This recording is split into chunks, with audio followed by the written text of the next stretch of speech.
Bonjour à toutes et à tous, bienvenue dans cette nouvelle édition d'Actuel. Elles sont irakiennes et ont décidé de lancer leur propre affaire dans un pays encore très conservateur. Rencontre avec ces entrepreneuses du programme Raidat et leur fondatrice. Aux États-Unis, des jeunes filles afro-américaines sautent sur le dos des préjugés et des chevaux pour pratiquer un sport typiquement américain et masculin a priori, le rodéo. C'est un pays qui a connu des décennies de conflits et la chute de Saddam Hussein il y a 20 ans n'a pas forcément apporté les changements auxquels la population aspirait. L'Irak reste instable dans certaines régions et la société très conservatrice. Les femmes qui travaillent sont peu nombreuses et les entrepreneuses une rareté. Mais quelques-unes, soutenues par le programme Raidat, pionnières en arabe, y parviennent malgré tout. Marie-Charlotte Roupi. Dans la banlieue sud de Bagdad, Yousra El Hasnaoui s'est lancée dans une aventure atypique en Irak. La culture des champignons blancs. Au marché, on les trouve à 2500 dinars irakiens pour 250 grammes. C'est vraiment cher. Et je ne trouvais pas la sorte de champignons que je voulais. Cette diplômée en informatique a donc changé de voie il y a plus d'1 an pour en cultiver. Un défi dans ce climat chaud et sec. Une fois, j'ai eu un problème d'irrigation et ça a tué tous les champignons. Ça m'a beaucoup touchée, mais plus tard, je me suis dit, pas de problème. On identifie les erreurs et on les répare. Déterminée à être indépendante, elle développe son projet mais reste prudente. Je me suis dit, je vais travailler en tant qu'enseignante et ça va me permettre de travailler à mi-temps et d'avoir du temps pour mon projet. Yousra a déjà quelques gros clients mais espère développer ses marchés et concurrencer peut-être un jour les produits importés. Dans l'extrême sud irakien, Soraya El-Rachid a été, elle, inspirée par la culture traditionnelle du henné local. Elle le transforme en soins capillaires. En fonction de la demande des clients, j'ajoute des herbes, des huiles pour faire pousser les cheveux ou les colorer. Nous avons 4 couleurs. À l'origine, Soraya, 27 ans, est ingénieure et travaille en tant que superviseur sécurité dans le domaine pétrolier. J'ai souffert de chute de cheveux, donc on m'a conseillé d'essayer le henné. J'ai aussi aimé l'idée qu'à El Fao, on a le meilleur type de henné et que ça pouvait donc m'être bénéfique et aider les autres tout en préservant l'héritage de cette plante. Elle vend pour l'heure ses préparations à des particuliers sur Instagram et voudrait ensuite posséder des terres à cultiver.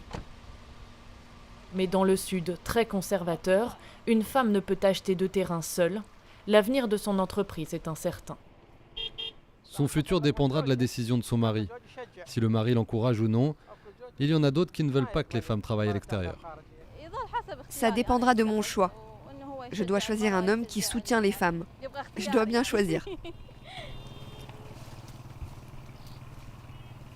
Voilà, et pour ces femmes, c'est une course d'obstacles à laquelle mes invités d'aujourd'hui ont décidé de prendre part. Avec nous, donc, Sahara Al-Nasraoui. Bonjour, vous êtes l'une des finalistes de Raidat, un programme donc d'incubation pour les entrepreneuses irakiennes. Et vous avez créé Chocopédia à Kerbala. Merci d'être avec nous. Et puis également sur ce plateau, Alexandra Duchesne. Bonjour, vous êtes à l'origine d'ailleurs de ce programme donc pionnière en arabe. Merci pour votre présence à toutes les deux. Alexandra, première question pour vous. Comment est né ce programme et quel est son mode de fonctionnement ? Alors en gros donc Raidat, ce qui veut dire, comme vous l'avez dit, pionnière en arabe, c'est le premier, c'est un concours national en fait, donc qui se déroule en 3 étapes. En gros, donc à la base, il y a 200 femmes qui s'inscrivent sur chaque centre, qui proposent une idée, un projet d'entrepreneuriat, et ensuite elles grandissent en fait dans leur aventure, elles ont dans leur projet, leur idée, et de 200 femmes, on passe à 50, 30, puis 10 femmes. Donc dans un premier temps, elles sont aidées par les ONG qui font appel à des experts pour les aider vraiment sur des thématiques très simples liées à l'entrepreneuriat, enfin en tout cas très utiles pour elles. On fait passer de l'idée à la mise en place. Ensuite, elles partent au Liban où elles sont aussi des phases de formation intense. Et dans la 3e phase, elles sont aussi accompagnées à un mentorat avec des entreprises irakiennes. Ok, alors donc vous, Sahara, vous faites partie de ces femmes qui ont été sélectionnées parmi 800 Irakiennes. Et votre projet, c'est de monter, de fabriquer des chocolats. Comment ça se passe ? Alors ce projet, ça fait longtemps que vous l'avez. Est-ce que vous l'avez déjà commencé et comment ça se passe ?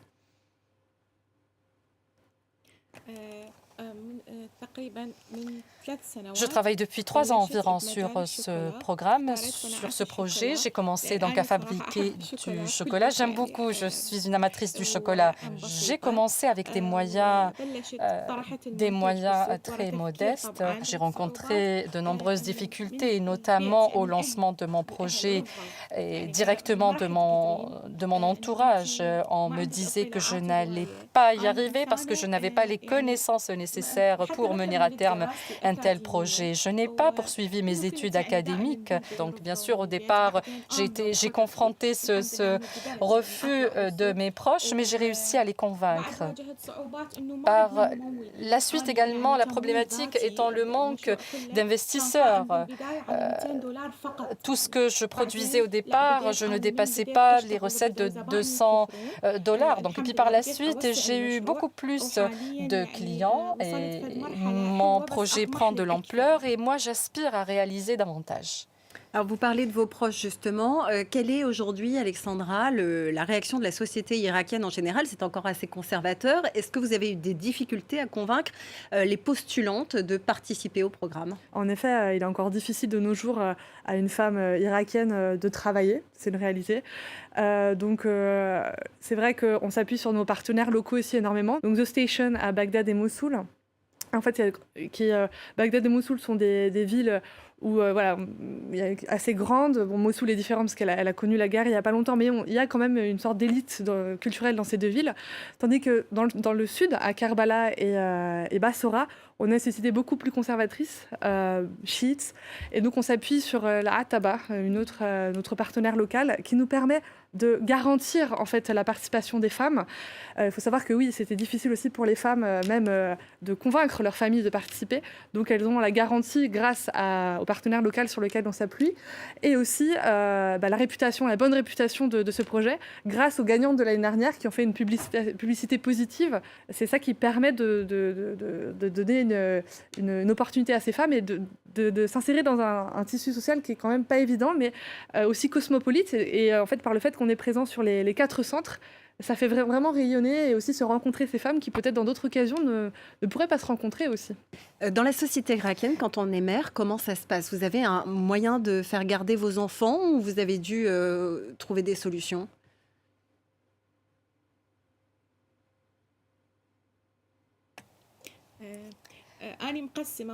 Donc, mon temps est partagé entre le temps que je dédie à mon foyer. Alors, j'ai une fille âgée de 8 ans et il est clair qu'elle a besoin de ma présence. Elle va à l'école, elle est scolarisée, elle travaille très bien à l'école. Donc, moi, je dois superviser son travail également. Mon travail est dédié. Donc, j'ai une partie de mon temps qui est dédiée à mon foyer, un autre temps aussi qui sera dédié, notamment quand ma fille fait sa sieste, par exemple, je travaille. Donc, j'ai réussi quand même à organiser mon temps de travail, mon temps que je dédie également à mon foyer et j'arrive à concilier tout cela.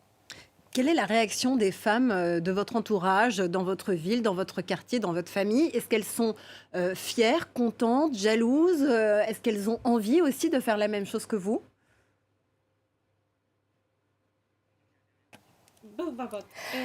Tout à fait. Mes proches sont très fiers de moi aujourd'hui. Et désormais, là où ils vont, ils sont tout fiers de parler de moi. Et ma mère est fière de dire c'est ma fille, elle a participé à tel ou tel projet, voilà ce qu'elle fait, ce sont les produits qu'elle fabrique. Et mes amis rêvent aujourd'hui d'atteindre l'objectif que j'ai atteint et m'encouragent également. Mes amis, mes proches m'encouragent. Je les encourage également à entreprendre. De ma part, je partage toujours ce qu'on fait avec Raïdat et j'aimerais que d'autres filles connaissent cette expérience et tout ce que nous avons pu en tirer comme profit de ce programme Raïdat. Donc, je le partage avec mes amis et mes proches. Tous nos voeux pour la réussite de votre projet. Merci beaucoup, Sarah, d'être venue nous parler. Merci également à vous, Alexandra, de nous avoir proposé votre projet, présenté votre projet. Quand on parle de rodéo, on imagine forcément un homme blanc avec Santiago et chapeau. Il faudra bientôt revoir cette image. Désormais, les jeunes filles afro-américaines veulent participer à ce sport typiquement américain, comme Morissa au Brittany. Regardez. Lancée au galop sur sa jument, Morissa s'entraîne à passer le plus vite possible entre des obstacles. Cette jeune femme de 16 ans, originaire du Maryland, participe régulièrement à des concours de rodéo et a bien conscience de sa particularité liée à sa couleur de peau et à son genre, dans un milieu jusqu'ici plutôt réservé aux hommes blancs. Je veux être cette cowgirl noire que d'autres enfants de couleur peuvent admirer et se dire « Elle l'a fait, alors je sais que je peux le faire aussi ». Une pensée qui fait des émules. À quelques kilomètres de là, c'est dans la ferme familiale que les deux jumelles Ryan et Regan s'entraînent. À 12 ans, elles ont déjà remporté plusieurs compétitions de rodéo.